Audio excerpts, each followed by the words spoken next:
The moment I walked onto the stage and looked out at the crowd and the founder of WeWork is on the stage and the mayor of Austin, I just all my senses shut down and I just didn't process, and for some reason I thought I wasn't a finalist, so I just walked off stage and I was like, okay, I'm just gonna relax now. And then 20 minutes later, this frantic stagehand comes up to me and they're like, hey, you're on next, you have to go back on stage, you're about to pitch.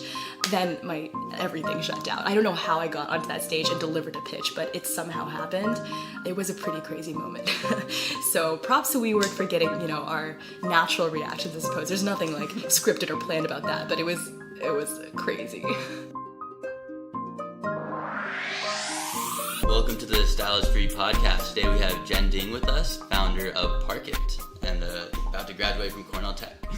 Hey, how's it going? Good, how are you doing? Good.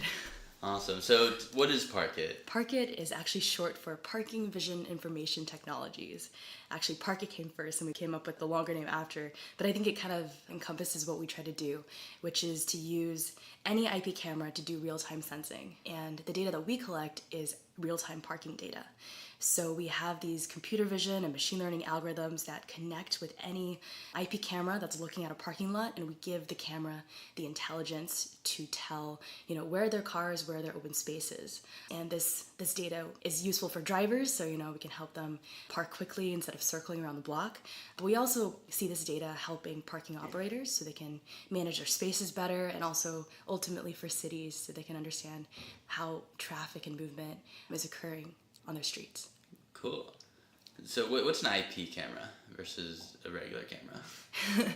Yeah, so an IP camera is internet connected, meaning that if you have the URL associated with the camera, it's a public IP, you can connect to it through a server or any web portal. So this is great for us because we actually do all of our computer vision and machine learning in the cloud. So our servers can connect to any camera around the world as long as we have this public IP. Great. Are a lot of the cameras for parking and stuff like that already IP connected cameras? Yeah, we see that IP cameras, the price and the availability, all these factors have made them more widely available. And so, yeah, a lot of our customers do have IP cameras, whether on their university campuses or on their buildings to look at city streets. So even though there are a lot that are more CCTV or not IP, we see that the direction things seem to be moving is IP. So it's definitely growing that IPs are more common than they've ever been. Yeah, for sure. So how did you come up with the idea for ParkIT and how'd that kind of get started? Yeah, it's an interesting story. So ParkIT started at my undergrad, Rice University.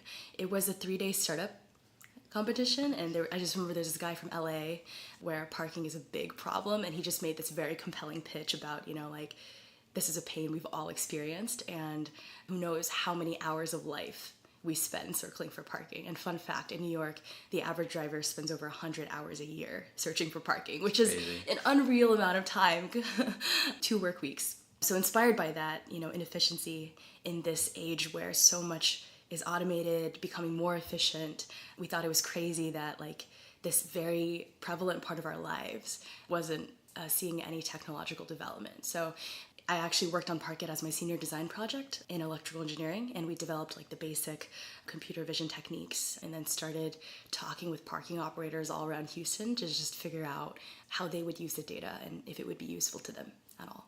Cool. So how did you actually start getting customers and onboarding and stuff like that? Yeah, we went the old-fashioned technique. So we actually went door to door or lot to lot, I suppose, in the Houston summer, mind you. So this is over 100-degree heat. We're walking around in parking lots, searching for the office, and then sitting down and talking with these parking operators about their biggest pain. First of all, not a lot of people came to talk to them about their problems, so they were welcoming to us. It turns out a lot of them were actually manually counting their spaces every day. So I think once we started on that discussion and how much that was a pain, right? Circling around and counting spaces a few times a day, we were able to tap into a real frustration they had and start the conversation about how this new thing, computer vision, might be able to automate some of that for them. That's great. Yeah, you actually went out and figured out what the problems were instead of just assuming how to solve them. Cool. Initially, I thought this was more for the user. You're driving around finding parking, but you're also talking about the operator. What percentage? I guess what are the different products that ParkIT allows either the operators or the user to do? For sure. So, like most people, I think when we think about parking, it's from the aspect in which we experience it, which is as a driver. But as we started having these conversations, we realized that this data was valuable for so many different people, especially the parking operator. And so I guess business strategy wise, we realized that it really made sense to build something for them. And once we had the infrastructure covering their lots and providing them something valuable, we could then take that same data and provide it to drivers. So that was one big pivot that we made early on.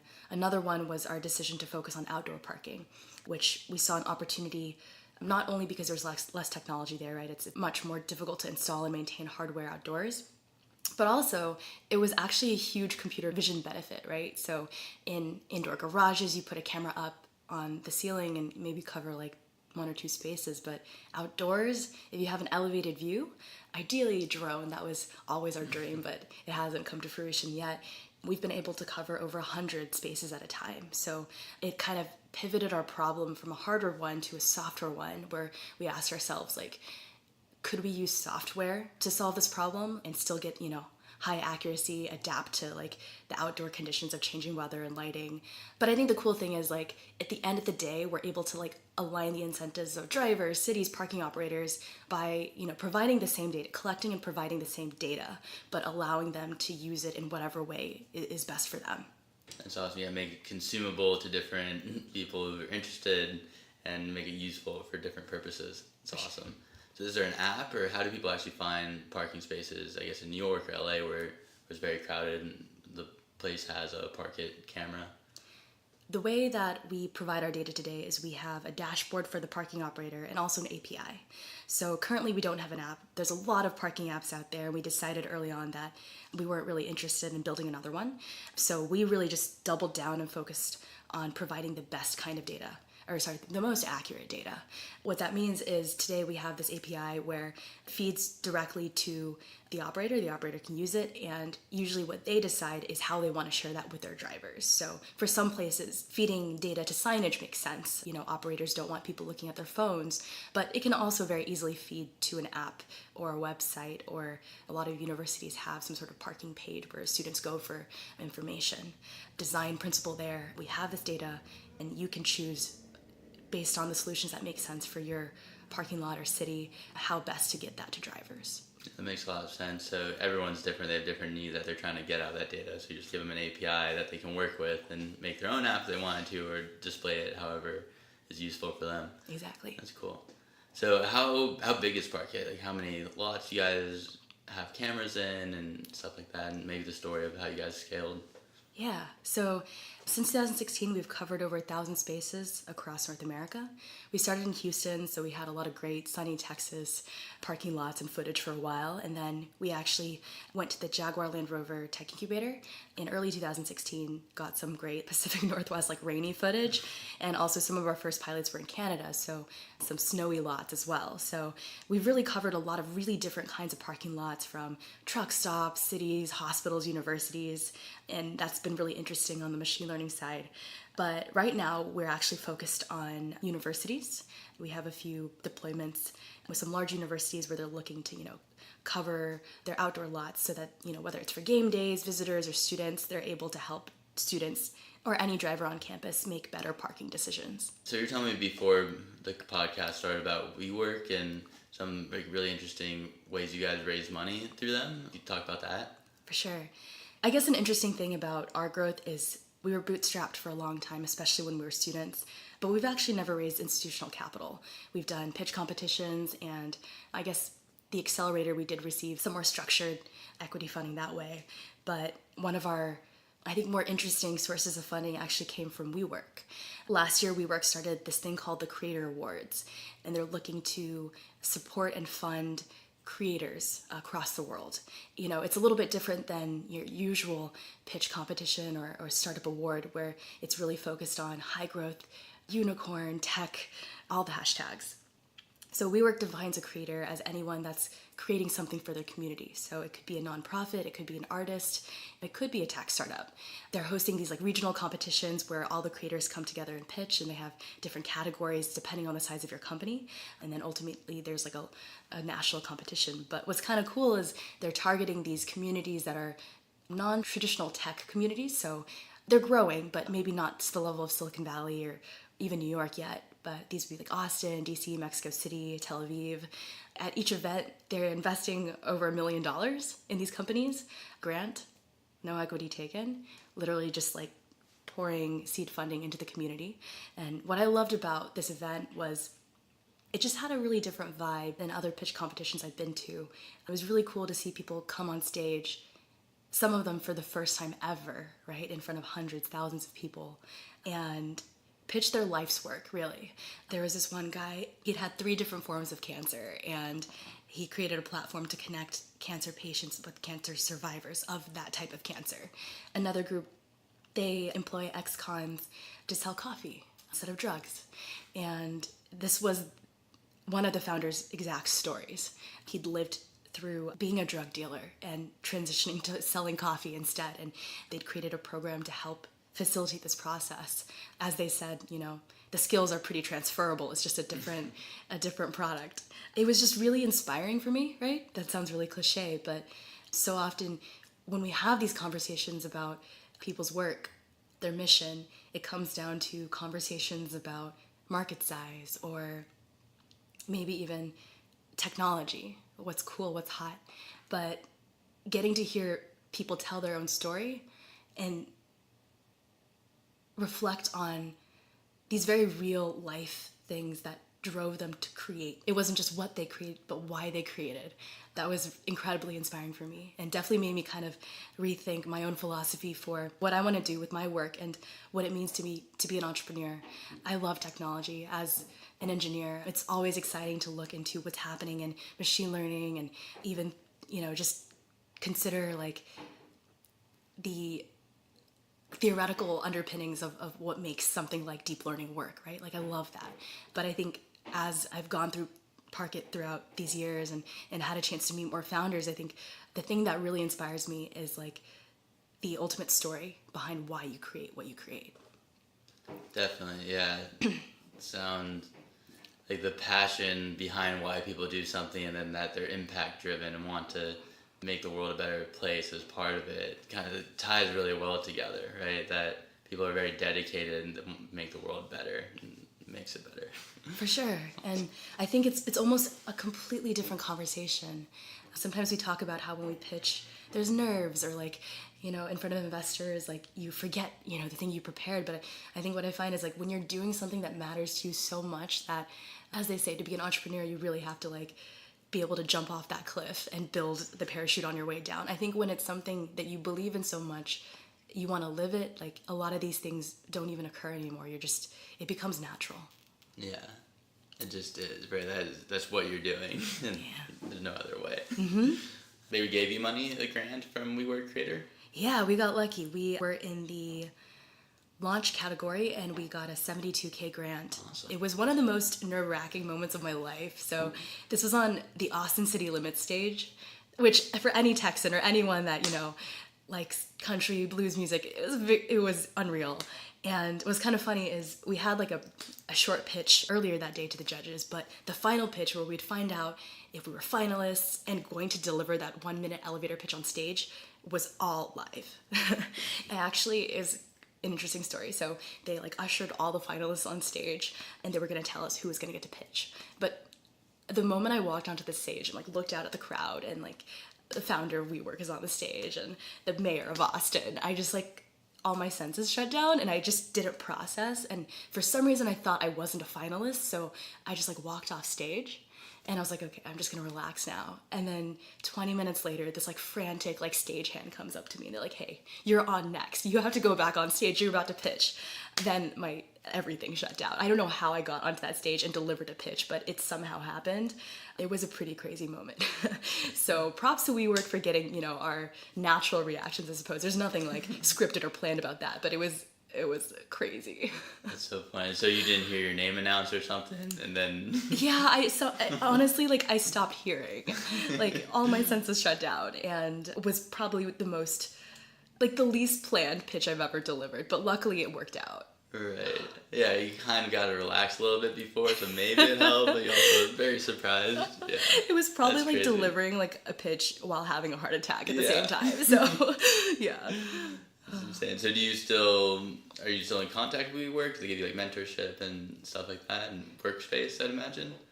Yeah, it's a cool thing that they're creating. I think they're really focused on the community aspect of it, right? So not just supporting these individual entrepreneurs, but helping them grow their startup communities around them. So yeah, I've definitely stayed in touch with the team and looking forward to seeing the creators this year and attending the pitches as well. That's awesome. So you go back to Austin City Limits every year. To Oh yeah, watch and the pitches. there's one Yeah. there's one in New York too, and perfect. yeah, it's awesome. Cool. So how big's your team right now for ParkIT? We are a team of 3. My co-founder Luis is the CTO, and we have another computer vision engineer at Rice still. So we're just like a small engineering team. That's always really been our focus. You're in Canada. You're in America. Are you in other parts of the world too? Not right now. We're just focused on North America, but given the technology, it's totally possible. We usually don't even go on site. We just do some Google Maps surveys of the lots and then just get the IPs and get things set up. And I think that's, yeah, definitely kind of a cool aspect of computer vision. There's so much that can be done remotely, and that's really the benefit. You have a visual of the lot no matter where you are. So our customers can also access the data in their cameras wherever they are, even if they're not at the university. Right. That's awesome. So you started with the UT system mostly. Have you been going to all the different schools there for? Actually, not a lot of. In Texas, we had a pilot at Rice and one at Texas A&M, but most of the universities actually not in Texas. So, Okay, awesome. yeah. Cool. You talk a lot about computer vision. Like, what do you see, like, the future of computer vision? What are some cool applications that you see coming on the scene that you're excited about? The aspect of what CV provides that I find really fascinating is this idea of like real-time sensing and maybe just sensory augmentation for humans in general. Like in the most fundamental way, it's interesting to think that what computers see, depending on the feature we choose or the point of view, is different than how we perceive a scene. If I tell my algorithm to look at the gradients in an image or the edges, the corners, all this information from an image can be interpreted in ways that if I, as a human, just look at an image, can't as directly. So I like the idea that like our cameras or our computers can perceive fundamentally different things than we can. Yeah, and on the sensory augmentation side, I think it's just interesting to think that, I mean, as humans, we've evolved 5 very specific senses, and you know, they're fine-tuned, they're granular, they're effective, but they're still limited, right? So the visible spectrum is what it is, and we know that there's much more beyond that. And so if computers can help augment what we can see and hear and smell and every other sense, I think that's really fascinating. As a technologist, I feel like we're always struck by how much we don't know and how vast that space really is. A really interesting project that came out of Rice too is this company called Neosensory. The founder is this neuroscientist, David Eagleman, and a few of my classmates at Rice are actually working on this startup right now. They've developed a vest, I think a wristband, and some just other hardware that vibrates. They take in sound signals, and then based on that, they vibrate in certain patterns. And the original goal, I think, was to help hearing impaired or deaf individuals understand communication more seamlessly. So instead of having to use sign language, especially with people who don't know it, they can just take in the voice signals and over time learn certain vibrations to be certain words. So just a more seamless way to understand information. But they definitely looked into other applications for this too, where it was like, you know, these vibrational patterns can really correspond to anything. I just like this idea that like we can use technology to perceive our world in expanded and deeper ways. And I think that's, you know, one thing computer vision offers, but there's so many interesting ways that we could augment other parts and aspects of our senses. That's cool. Yeah, I don't know if it's the same team, but I've seen that originally for hearing impaired people that idea the brain has a lot of plasticity, and they're not using it for the hearing part, so they can use it to interpret the vibrations, and it just like naturally becomes able to understand language or anything else. Like you're saying, it doesn't have to be language. It could be the data from the ParkIT sensors, right? It could be if you're managing like traffic accidents, you can tell stuff's going wrong in certain places. Like there's a lot of interesting ways that you can translate data into like using it for touch to understand information, which we don't really do in that sense as we do with like reading or hearing. Absolutely. It's like a more direct connection to the world around us. Yeah. Even the world that isn't around us, somewhere else. Yeah. Yeah. I think it's cool. There's things, I think like a second thumb, you can add more appendages on and stuff. There's a whole realm. I like the term, I haven't seen anyone else use it, so I've been coining it hybrid humans. Because we're kind of slowly, like, even just with our phones, we always need it charged. We need music coming out of it. We need access to the internet. Then, it's stuff like with glasses. We have computers. I think like glasses will come more into play for augmented reality, virtual reality, and brain-computer interfaces, I think, are going to be very interesting, kind of like meld everything together. So you have like an Internet of Things, a house that you use your brain thoughts in order to turn lights on, and then you mix up the augmented world as well. Yeah, I think there's a lot of cool stuff that's come in the next like decade or two. I agree. Like, there's a lot of conversations we've had about like machines in a human world, or even humans in a machine world, like in fully automated factories or something like that, right? But this idea of like humans with machines, not just humans working with machines, but a more direct connection, whether it's integrated with a human body or, I mean, at this point, you're right, our phones are pretty much integrated with us, even if not physically, but there is some sort of mental or emotional bond that we can't seem to easily break anymore. Yeah, it's like sports players, like how the mind works in maps, like their objects, like a bat or a soccer ball, that's part of them. Like the mind sees it as like another appendage that you work with. Interesting. So it's like phones are kind of like that for a good number of people. Yeah. Especially like in America and like well-developed countries. Yeah, definitely looking forward to seeing how we shape that in a positive way, or maybe have better techniques so that close bond doesn't lead to like detraction of our quality of life. Yeah, definitely. I'm hoping, augmented reality, once they get the technology hardware there, that kind of integrates, but more immersive. Instead of me looking at my phone, that's taking away from everything else. I'm sure there will still be distractions and stuff. It won't be 100% like that, but it gives a lot more opportunities to kind of connect with the world while using technology, while like letting it work kind of in the background, like analyzing voice, let's say, or something to kind of give you the information that you need.